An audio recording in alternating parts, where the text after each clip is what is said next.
ஒரு அரசன் 10 வருஷமா நடந்துகிட்டு இருந்த ஒரு போர்ல வின் பண்ணிட்டு அவரோட சொந்த நாட்டுக்கு திரும்ப போறாரு. இன்னும் சில மாதங்களே வீட்டுக்கு போயிடலாம், தன்னோட ஃபேமிலியை பார்த்தலான்னு சந்தோஷமா கிளம்பினவருக்கு மந்திர சக்திகள், கொடூரமான அரக்கர்கள், கடலோட கோபம், கடவுள்களோட சாபம்னு ஏகப்பட்ட பிரச்சனை. இதுக்கிடையில எப்படி வீட்டுக்கு போறது? அதான் 1 வருஷம் 2 வருஷம் இல்ல, முழுசா 10 வருஷம் ஆகுது அவர் வீட்டுக்கு போறதுக்கு. 3000 வருஷத்துக்கும் முன்னாடி எழுதப்பட்ட ஒரு கதை இன்னைக்கும் உலகத்தோட தலை சிறந்த காவியங்கள்ல ஒன்னா இருக்கு. ஏன் அந்த கதையில அப்படி என்ன இருக்கு? தி ஒடிசி. இதை பத்தி தான் இந்த வீடியோல பார்க்க போறோம். இன்ட்ரோ முக்கையா இருக்கேன்னு ஸ்கிப் பண்ணிடாதீங்க, ஆனா ஸ்டோரி தரமா இருக்கும். சும்மா இல்லைங்க, கிறிஸ்டோபர் நோலனே படமா எடுத்திருக்காரு அப்படின்னா நினைச்சு பாருங்க. ஓகே, இப்போ வீடியோக்குள்ள போகலாம். திஸ் இஸ் விவேக் டாக்ஸ், ஒடிசியஸின் ஆபத்தான பயணம். கிரேக்க நாட்டில இருந்த இத்தாக்கா அப்படின்ற ஒரு தீவோட ராஜா தான் ஒடிசியஸ். இந்த கதையோட ஹீரோவும் இவர் தான். இவர் மத்த வீரர்கள் மாதிரி உடம்பளவுல மட்டும் பலசாலி கிடையாது, ரொம்பவே புத்திசாலி, தந்திரசாலியும் கூட.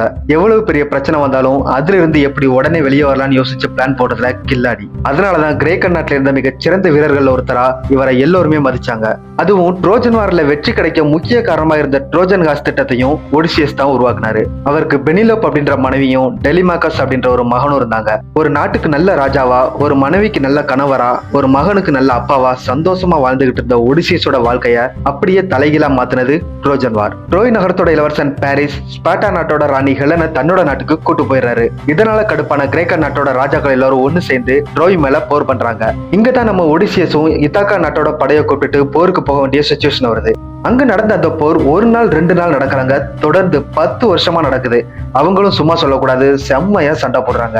இதனால 2 பக்கமே ஏகப்பட்ட பேர் சாகுறாங்க, ஏகப்பட்ட இழப்புகள். அப்போதான் கதையோட ஹீரோ ஒடிசியஸ் அவரோட புத்திசாலித்தனத்தை பயன்படுத்துறாரு. நாம நேருக்கு நேர் சண்டை போட்டா கண்டிப்பா ஜெயிக்க முடியாதுன்னு யோசிச்சு ஒரு திட்டத்தை போடுறாரு. ஒரு பெரிய பிரம்மாண்டமான ஒரு மர குதிரையை உருவாக்க சொல்றாரு. அதுதான் உலக புகழ் பெற்ற ட்ரோஜன் ஹார்ஸ். அந்த மர குதிரைக்குள்ள ஒடிசியஸும் அவரோட வீரர்களும் ஒளிஞ்சுக்கிறாங்க. அப்புறம் கிரேக்க படைகள் போர்ல தோத்துட்டு ஓடினதா ஒரு நாடகத்தை போடுறாங்க. ட்ரோய் மக்களும் அந்த நாடகத்தை நம்பி அந்த மர குதிரையை வெற்றி சின்னமா ஏத்துக்கிட்டு அவங்களோட நகரத்துக்குள்ள இழுத்துட்டு போயிடுறாங்க. அன்னைக்கு ராத்திரி ட்ரோய் நகரத்தோட மக்கள் எல்லோருமே தூங்கிட்டு இருந்தப்போ அந்த ராத்திரி நேரம் மர குதிரைக்குள்ள இருந்து வெளியே வந்த ஒடிசியஸும் அவரோட வீரர்களும் எதிரிகளை கொன்னுட்டு ட்ரோய் நகரத்தையே கைப்பற்றிடுறாங்க. இப்படி 10 வருஷம் தொடர்ந்து நடந்த ட்ரோஜன் போர் ஒரு வழியா முடிவுக்கு வந்துருச்சு. ட்ரோய் நகரமும் கிரேக்க படைகளோட கைக்கு வந்துருச்சு. இத்தனை வருஷம் போராடி வின் பண்ண ஒடிசியஸோட மனசுல இப்போ எப்படியாவது தன்னோட வீட்டுக்கு திரும்ப போகணும் அப்படின்றதுதான் ஒரே ஆசை. ஏன்னா 10 வருஷம் அவரோட ஃபேமிலியை பார்க்கவே இல்லைங்க.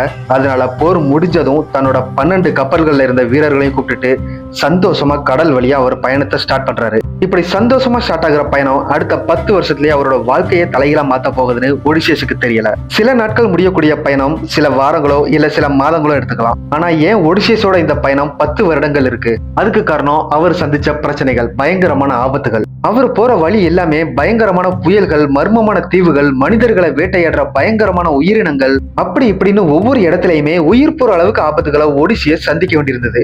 ஆனா இதுக்கெல்லாம் காரணம் கிரேக்கர்களோட கடல் கடவுளான போசைடான். போசைடனுக்கு ஒடிசியஸ் மேல கடும் கோபம். ஏன் ஒரு மனுஷன் மேல இவ்வளவு கோபம்? இவ்வளவு பெரிய உலகத்துல ஒடிசியஸ் மேல மட்டும் போசைடன் ஏன் குறி வைக்கிறாரு? அகைன் ட்ரோஜன் வார்.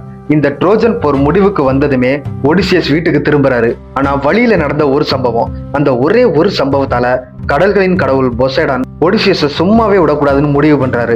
ஒடிசி அவரோட நாட்டுக்கு திரும்பவே கூடாது, அப்படியே திரும்ப போனாலும் அவர் நினைச்சு கூட பார்க்க முடியாத அளவுக்கு கஷ்டத்தை அனுபவிச்சுதான் அவர் போகணும்னு சொல்லி சபதம் எடுக்கிறாரு. ஒடிசியஸோட பயணத்துல அவர் வாழ்க்கையை மாத்தின அந்த ஒத்தக்கன் நரக்கன் சைக்ளாப்ஸ் இனத்தை சேர்ந்தவன். இங்கதான் ஒரு ட்விஸ்ட், இவன் வேற யாரும் இல்லங்க, கடல் கடவுளான போசைடனோட மகன் தான். இப்போ ஓரளவு நீங்க கெஸ் பண்ணிருப்பீங்க, நம்ம ஆளு இந்த பையில பிடிச்சி நோண்டி இருப்பான், அதான் அவன் அப்பா போசைடன் நம்ம ஆளு மேல பயங்கர கோபமா இருக்கான்னு. கரெக்ட் தான்.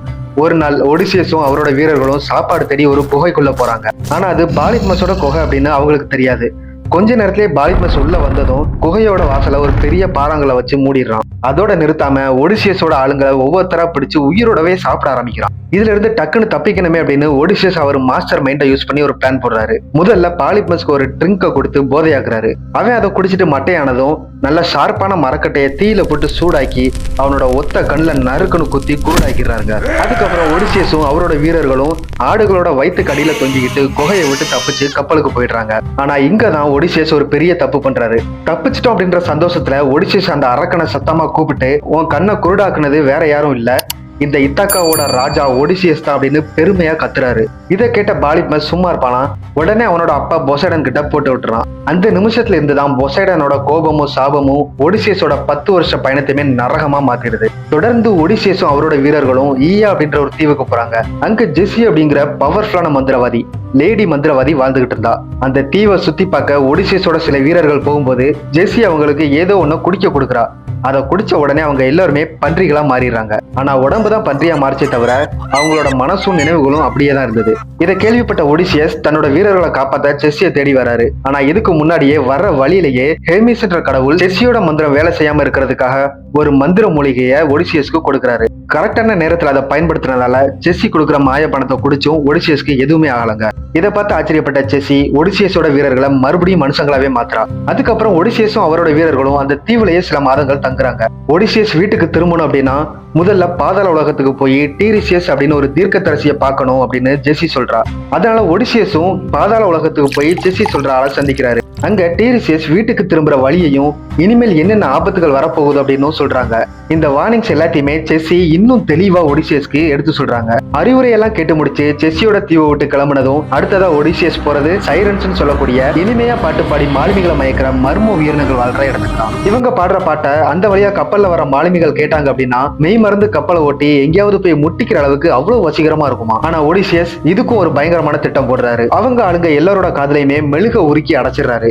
இதனால அவங்க யாருக்குமே காது கேட்காது, சைரன்ஸோட பாட்டையும் கேட்க முடியாது. ஆனா ஒடிசியஸ் மட்டும் அந்த சைரன்ஸோட பாட்டை கேட்கணும் அப்படின்னு ஆசைப்படுறாரு. அதனால நான் என்ன சொன்னாலும் என் கட்டை அவிழ்த்து விட்டுறாதீங்க அப்படின்னு சொல்லி கப்பலோட கம்பத்துல அவரை நல்லா கட்டி போட சொல்றாரு. சைரன்ஸ் பாட ஆரம்பிச்சதும் ஒடிசியஸும் அந்த பாட்டுக்கு மயங்கி என்ன அவுத்து விடுங்கடா அப்படின்னு கத்துறாரு, கதறாரு. ஆனா எல்லாரோட காதுகளும் மூடப்பட்டிருந்ததால யாருக்குமே காது கேட்கல. அந்த ஆபத்தான பகுதியை ரொம்பவே ஈஸியா தாண்டி போயிடுறாங்க. இப்படி ஒரு வழியா சைரன்ஸை கடந்து வந்துட்டாங்க. ஆனா இதுக்கப்புறம் நடந்த சம்பவம் தான் ஒடிசியஸோட வாழ்க்கையிலேயே ரொம்ப பயங்கரமான சோதனையா இருந்துச்சு. ஒரே ஒரு கப்பல் போற அளவுக்கு மட்டும் குறுகலான கடல் பாதை. அங்க அவருக்கு காத்துக்கிட்டு இருந்தது ஒண்ணு இல்லங்க, 2 ஆபத்துகள். அதுல ஒண்ணுதான் ஸ்கில்லா அப்படின்னு குகையில பதுங்கி இருக்கக்கூடிய 6 தலை அரக்கன். கப்பல் இந்த பக்கமா வந்தா அவனோட தலைக்கு ஒரு ஆளுன்னு 6 பேரை பிடிச்சு தூக்கிலான்னு வெயிட் பண்ணிக்கிட்டு இருக்கான். இன்னொன்னு கரிப்டிஸ், அதாவது கடலையே உள்ள இழுத்து சுழல வைக்கிற ராட்சச நீர்ச்சுழல். அதுக்குள்ள மாட்டினா கப்பல் மட்டும் இல்ல, கப்பலோட சேர்ந்து இவங்க எல்லோருமே கடலுக்குள்ள போக வேண்டியிருக்கும். இப்போ ஒடிசியஸ்க்கு 2 சாய்ஸ் தான். ஒண்ணு இந்த பக்கம் போகணும், இல்ல அந்த பக்கம் போகணும். ஒரு பக்கம் போனா மொத்த கப்பலோட சேர்ந்து இவங்களும் கடலுக்குள்ள போகணும். இன்னொரு பக்கம் போனா அவங்க ஆளுங்க 6 பேரை பறி கொடுக்க வேண்டியிருக்கும். மனசை கல்லாக்கிட்டு ஒடிசியஸ் ஸ்கில்லான்ற அரக்கனுக்கு பக்கமா கப்பலை ஓட்டுறாரு. அவர் நினைச்ச மாதிரியே ஸ்கில்லாவோட 6 தலைகளும் ஒரே நேரத்துல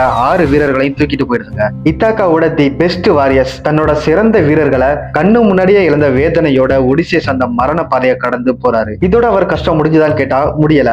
ஒரு ஏஞ்சலால, ஒரு தேவதையால ஒஜிஜியா அப்படின்ற தீவுல மாட்டிக்கிறாரு. சூரிய கடவுள் ஹீலியாஸோட பசுக்களை சாப்பிடக்கூடாதுன்னு ஒரு வார்னிங் இருந்தும் ஒடிசியஸோட வீரர்கள் அந்த பசுக்களை கொன்னு சாப்பிடுறாங்க. இதனால ஜியோஸ்னு சொல்லப்படுற கடவுள்களோட அரசன், கடவுள்களுக்கெல்லாம் கடவுள், பயங்கரமா இவர் மேல கோவப்பட்டு இடி மின்னல்களை வர வச்சு அவரோட கப்பலையே அழிச்சிடுறாரு. அதுல ஒடிசியஸை தவிர அவங்க ஆளுங்க எல்லோருமே உயிரிழந்துடுறாங்க. தனியா கடல்ல மிதந்துகிட்டு இருந்த ஒடிசியஸ் கடைசியா ஒஜிஜியா அப்படின்ற ஒரு தீவுல தான் கரை ஒதுங்குறாரு. அங்க வாழ்ற ஒரு ஏஞ்சல், அவ பேரு கலிப்சோ. அவ ஒடிசியஸை பார்த்ததுமே அவர் மேல தாறுமாறா காதல் வருது. நீ என்னோடவே இரு, உனக்கு சாகாவரம் தரேன் அப்படின்னு சொல்லி அந்த தீவுலயே அவரை சிறை வச்சிடறா. ஆனா ஒடிசியஸோட மனசுல இருந்தது மனைவி, மகன், அப்புறம் தன்னோட சொந்த நாடான இத்தாக்கா நாட்டு மக்கள் மட்டும்தான். அதனால தினமும் கடற்கரையில உட்காந்து எப்போ நம்ம வீட்டுக்கு போக போறோம் அப்படின்னு ஏங்கிட்டு இருக்காருங்க. இப்படியே 1 இல்ல 2 இல்ல 7 வருஷங்கள் கடந்து போயிருது. ஒரு வழியா கடைசியா கடவுளோட அரசன் ஜியோஸ் சொன்ன அப்புறம் வேற வழியே இல்லாம அந்த ஏஞ்சல் ஒடிசியஸை போயிட்டு வான்னு சொல்லி ஒரு மரப்படகளை ஏத்தி அனுப்பி வைக்கிறா. ஏற்கனவே 10 வருஷம் ட்ரோஜன் வார் நடந்திருக்கு. இதுல வீட்டுக்கு திரும்புற பயணம் ஒரு 10 வருஷம்னு 20 வருஷம் போராட்டத்துக்கு அப்புறம் ஒரு நல்ல மனுஷன் உதவியால தன்னோட சொந்த நாடான இத்தாக்கா நாட்டு கடற்கரைக்கு வந்து சேர்றாரு. ஆனா இவ்வளவு வருஷம் கழிச்சு திரும்பி வந்த அவருக்கு ஒரு அதிர்ச்சியும் காத்துக்கிட்டு இருந்துச்சு. ஒடிசியஸ் போர்ல இறந்துட்டாருன்னு நினைச்சு ஒரு கூட்டம் அவரோட சொத்துக்களை எல்லாம் அபகரிச்சது மட்டும் இல்லாம அவரோட வைஃப் பெனிலோப்பையும் கட்டாய கல்யாணம் பண்ணிக்கிறதுக்காக முயற்சி பண்ணிக்கிட்டு இருந்தாங்க. இதையெல்லாம் கேள்விப்பட்ட ஒடிசியஸ் காண்ட் ஆகுறாங்க. மனுஷன் கோபத்தோட உச்சிக்கே போறாரு. ராணி பெனிலோப் இவங்க எல்லோருக்குமே ஒரு போட்டி வைக்கிறாங்க. யார் என் கணவர் ஒடிசியஸோட வில்ல வளைச்சு அதுல அம்பு ஏத்தி 12 கோடாரிகளோட துளை வழியா அம்ப கரெக்டா செலுத்துறாங்களோ அவங்கள நான் கல்யாணம் பண்ணிக்கிறேன் அப்படின்னு சொல்றாங்க. காலம் தாழ்த்துறாங்க. இது மட்டும் இல்ல, இந்த மாதிரி போட்டி கிட்டேன்னு சொல்லி 2-3 வருஷம் தள்ளிட்டாங்க. இப்போ 12 துளைகள், அதாவது 12 கோடாரி துளைகள் வழியா அம்பு விடணும். அங்க இருந்த எந்த இளவரசனாலையுமே அந்த வில்ல வளைக்க கூட முடியல. அப்போ ஏதேனா அப்படிங்கிற ஒரு பெண் கடவுளோட உதவியால ஒடிசியஸ் வயசான பிச்சைக்கார பிச்சைக்காரன் மாதிரி வேஷம் போட்டுக்கிட்டு யாருக்குமே அடையாளம் தெரியாத மாதிரி அரண்மனைக்குள்ள நுழைகிறாரு. பிச்சைக்காரன் உருவத்துல இருந்த ஒடிசியஸ் முன்னாடி வராரு. என்னால வில்ல வளைக்க முடியும், என்னால அம்பு விட முடியும் அப்படின்னு சொல்றாரு. சிரிக்கிறாங்க எல்லாரும், கேலி பண்றாங்க. ஆனா அசால்ட்டா வில்ல வளைச்சு அந்த 12 கோடாரி துளை வழியாகவும் அம்ப சதக் சதக் சதக் சதக் விட்டு தள்ளுறாருங்க மனுஷன். அடுத்த நிமிஷமே அவரோட உண்மையான உருவத்தையும் காட்டுறாரு. மகனோட சேர்ந்து அரண்மனையோட எல்லா கதவுகளையும் பூட்டி அத்தனை பேரையும் சும்மா வெட்டி வீசுறாருங்க அப்பனும் பையனும் சேர்ந்து. இப்படி 20 வருஷ போராட்டத்துக்கு அப்புறம் தன்னையும் காப்பாத்திக்கிட்டு குடும்பத்தையும் சந்திச்சு தன்னோட ராஜ்யத்தையும் முழுசா மீட்டெடுக்கிறாரு ஒடிசியஸ். ஒரு போரை மட்டும் மையமா வச்சு அதுல ஃபேண்டசியான சில கற்பனைகளை சேர்த்து 3000 வருஷத்துக்கு முன்னாடியே இப்படிப்பட்ட பிரம்மாண்ட கதை எழுதினவர் பண்டைய கிரேக்க நாட்டுல வாழ்ந்த புகழ் பெற்ற ஒரு கவிஞர் ஹோமர். இவரை பத்தின வரலாற்று தகவல்கள் ரொம்பவே குறைவுதாங்க. சில பேர் இவரை பார்வையற்ற கவிஞர் அப்படின்னு நம்புறாங்க. ஆனா அதுக்கும் உறுதியான ஆதாரம் எதுவுமே இல்ல. உலக புகழ் பெற்ற இலியாட் நாவலை எழுதினதும் இவரே தான். இலியாட் அப்படிங்கிறது அந்த 10 வருஷ போர்ல நடந்த கடைசி சில வாரங்களையும் குறிப்பா கிரேக்க வீரனான அக்கிலிஸ், ட்ரோஜன் இளவரசன் ஹெக்டர் இவங்களோட சண்டையை மையமா வச்சு எழுதப்பட்ட ஒரு காவியம் தான். அதுக்கு பிறகு நடந்த ஒடிசியஸோட வீட்டுக்கு திரும்புற 10 வருஷ பயணத்தை பத்தி தான் ஒடிசி சொல்லுது.